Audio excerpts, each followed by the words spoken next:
poem is called The Cohabitation Confrontation, and it is a little bit more of a downer from the last poem. And also there are points in it where I kind of like pause, because then I act like I don't know what to say, but that is supposed to be the character.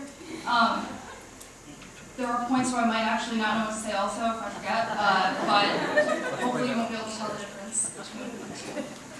Okay. I think if I do another one of your dishes, I'm going to say something really rude to you, and you'll say something rude back to me, and there'll be a horrible cycle of meanness, so maybe you should just stop eating? I know. Always choose good food over being thin, because nothing ever tastes as good as being thin feels. It's a big fat lie, and Kate Moss said that. And taking life advice from an uneducated cokehead bimbo is the dumbest shit you've ever heard. But you know, I never thought you had a good body, but I never thought about it and never would have until you made me. And I think that's really annoying.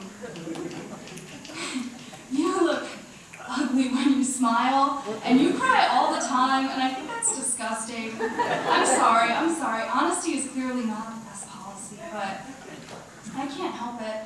I seem to always know when I'm lying. You don't have that problem. Sorry, I can't be more like you. What I'm getting to is, well, I've been doing this thing lately where I just charge headfirst into relationships to see what they're going to be like, or if this person is worth it. And I'm like this knight jousting and blindly hoping that I'm going to land one. Oh, this is not what... Well,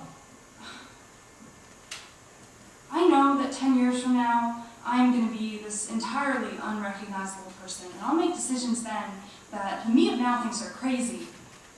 But as long as one of them is not the decision to buy a minivan, you, on the other hand, would totally be okay with driving a minivan. Sorry, that was also off topic. I do think that marriage and monogamy and just lifelong relationships are the most novel idea ever thought of. But I think they only exist in daydreams and movies and are a theory. And you knew that. I